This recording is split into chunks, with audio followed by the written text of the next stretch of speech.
नमस्कार प्रिय विद्यार्थियों, आप सबका कीर्तिमान एकेडमी ऑफिशियल यूट्यूब चैनल पर स्वागत है। मैं पूजा मैम आप लोगों के लिए करंट अफेयर्स के बेहतरीन प्रश्नों की श्रृंखला के साथ उपस्थित हूं। तो चलिए आइए देखते हैं। पहला प्रश्न आपके सामने ये रहा। 5 अक्टूबर 2023 को प्रधानमंत्री नरेंद्र मोदी द्वारा जोधपुर राजस्थान में शिलान्यास की गई और राष्ट्र को समर्पित की गई परियोजनाओं के संबंध में विकल्प में कौन सा तथ्य सही नहीं है? तो विकल्प ए है, प्रधानमंत्री ने लगभग 5,000 करोड़ रुपए की कई परियोजनाओं का शिलान्यास किया और उन्हें राष्ट्र को समर्पित किया। बी है, जोधपुर हवाई अड्डे के नए टर्मिनल भवन की आधारशिला रखी। सी, जोधपुर को दिल्ली से जोड़ने वाली नई ट्रेन रुड़ीचा एक्सप्रेस को हरी झंडी दिखाई। अगला है, मारवाड़ जंक्शन को खंबली घाट से जोड़ने वाली नई हेरिटेज ट्रेन को भी हरी झंडी दिखाई। इसमें से कौन सा तथ्य सही नहीं है? तो जोधपुर को दिल्ली से जोड़ने वाली नई ट्रेन रुड़ीचा एक्सप्रेस को हरी झंडी दिखाई। ए विकल्प सी आंसर गलत होगा, इसलिए विकल्प सी आंसर इसका सही है। आइए चलते हैं अगले प्रश्न को देखते हैं।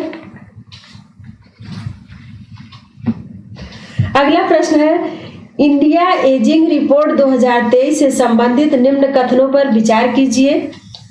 पहला है, 27 सितंबर 2023 को संयुक्त राष्ट्र जनसंख्या कोष UNFPA भारत ने international institute for population sciences के सहयोग से यह रिपोर्ट जारी की।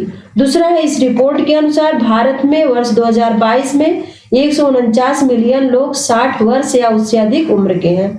तो उपयुक्त कथनों में से कौन से कथन सही है या नहीं?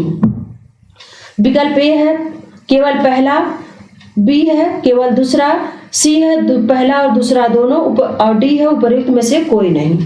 तो सही आंसर इसका होगा पहला और दूसरा दोनों, यानी विकल्प सी आंसर इसका सही है। आइए देखते हैं अगले प्रश्न को। भारत ड्रोन शक्ति 2023 से संबंधित निम्न कथनों पर विचार कीजिए। तो पहला है, 25 से 26 सितंबर 2023 के मध्य इसका आयोजन ग्वालियर मध्य प्रदेश में किया गया। दूसरा है, इस दौरान पहला C-295 परिवहन विभाग औपचारिक रूप से भारतीय वायुसेना में शामिल किया गया है। तो उपयुक्त कथनों में से कौन सा कथन सही है या नहीं? विकल्प ए है केवल पहला, बी है केवल दूसरा, सी है पहला और दूसरा दोनों, डी है उपयुक्त में से कोई नहीं। इसका सही आंसर होगा केवल दूसरा, यानी विकल्प बी आंसर इसका सही होगा। आइए चलते हैं अगले प्रश्न को देखते हैं। सितंबर 2023 में शुरू किया गया अमेजन फ्यूचर इंजीनियरिंग प्रोग्राम का दूसरा चरण आंध्र प्रदेश, गुजरात, मध्य प्रदेश, उड़ीसा, राजस्थान और तेलंगाना में स्थित कितने एकलव्य मॉडल आवासीय विद्यालयों में शुरू किया गया है? तो ये 48, 52, 54, 62। तो 54 आवासीय विद्यालयों में शुरू किया गया है, यानी विकल्प सी आंसर इसका सही होगा। आइए देखते हैं अगले प्रश्न को। 24 सितंबर 2023 को प्रधानमंत्री नरेंद्र मोदी द्वारा हरी झंडी दिखाकर रवाना की गई 9 वंदे भारत एक्सप्रेस ट्रेनों के संबंध में विकल्प में कौन सा तथ्य सही नहीं है? तो विकल्प ए है, प्रधानमंत्री ने उदयपुर जयपुर वंदे भारत एक्सप्रेस ट्रेन को हरी झंडी दिखाई। बी है, हैदराबाद बंगलुरु वंदे भारत एक्सप्रेस को हरी झंडी दिखाई। सी है, पटना दिल्ली वंदे भारत एक्सप्रेस ट्रेन को हरी झंडी दिखाई। डी है, कासरकोड तिरुवनंतपुरम वंदे भारत एक्सप्रेस ट्रेन को हरी झंडी दिखाई। तो विकल्प सी आंसर इसका सही नहीं है, यानी पटना दिल्ली वंदे भारत एक्सप्रेस ट्रेन को हरी झंडी दिखाई, यानी विकल्प सी आंसर इसका सही होगा। आइए देखते हैं अगले प्रश्न को। सितंबर 2023 में शुरू किए गए ट्रेवल फॉर लाइफ के संबंध में निम्न कथनों पर विचार कीजिए। तो पहला है, 27 सितंबर 2023 को केंद्रीय पर्यटन मंत्रालय द्वारा ट्रेवल फॉर लाइफ का वैश्विक शुभारंभ किया गया। सेकेंड है, यह मिशन लाइफ के तहत पर्यटन क्षेत्र की ओर लक्षित एक क्षेत्रीय कार्यक्रम है। थर्ड है इसे पर्यावरण, वन और जलवायु परिवर्तन मंत्रालय UNWTO और UNEP के साथ साझेदारी में शुरू किया गया है। तो उपर्युक्त कथनों में से कौन सा या से कथन सही है या है? तो ए है केवल पहला, बी है केवल दूसरा, सी है केवल पहला दूसरा दोनों, डी है उपर्युक्त सभी। इसका सही आंसर होगा विकल्प डी यानी उपर्युक्त सभी। आइए देखते हैं अगला प्रश्न। 23 सितंबर 2023 को उत्तर प्रदेश में लोकार्पित किए गए 16 अटल आवासीय विद्यालयों के संबंध में विकल्प में कौन सा तथ्य सही नहीं है? तो ए है 16 अटल आवासीय विद्यालयों का लोकार्पण प्रधानमंत्री नरेंद्र मोदी ने किया। बी है यह आवासीय विद्यालय विशेष रूप से कोविड-19 महामारी के कारण प्रभावित मजदूरों, निर्माण श्रमिकों और अनाथ बच्चों के लिए शुरू किए गए हैं। सी है प्रत्येक स्कूल 10 से 15 एकड़ क्षेत्र में निर्मित किया गया है।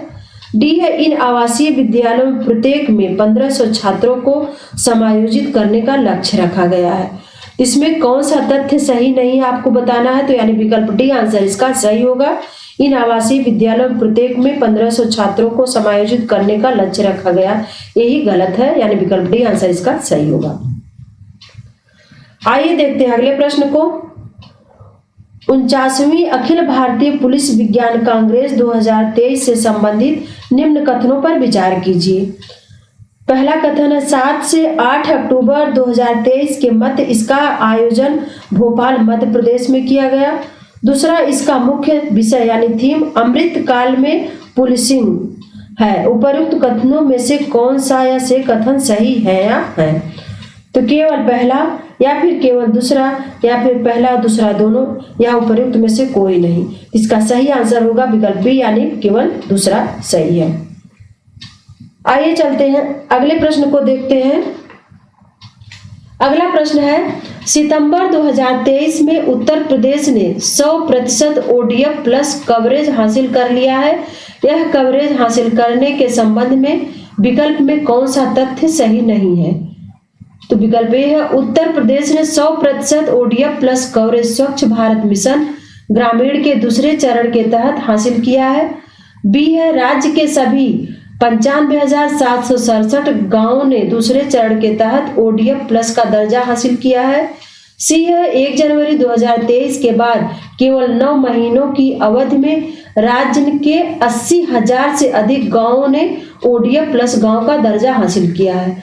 डी है 95,767 ODF प्लस गांव में से 4,306 गांव ODF प्लस आदर्श गांव है। इसमें से आपको कौन सा तथ्य सही नहीं यही बताना है, तो विकल्प डी आंसर इसका सही होगा। आइए देखते हैं अगले प्रश्न को। संविधान 128वां संशोधन विधेयक 2023 में लोकसभा, राज्यसभा, राज्य विधानसभाओं और राष्ट्रीय राजधानी क्षेत्र दिल्ली की विधानसभा महिलाओं के लिए कुल कितनी सीटें आरक्षित किए जाने का प्रावधान किया है? 20%, 25% या फिर 30% या फिर 33%। तो इसमें 33% किया गया यानी विकल्प डी आंसर इसका सही होगा। तो आइए देखते हैं। तो आज यहीं तक, फिर मिलते हैं अगली क्लास में करंट अफेयर्स के क्लास को लेकर बेहतरीन प्रश्नों के साथ। तब तक के लिए नमस्कार।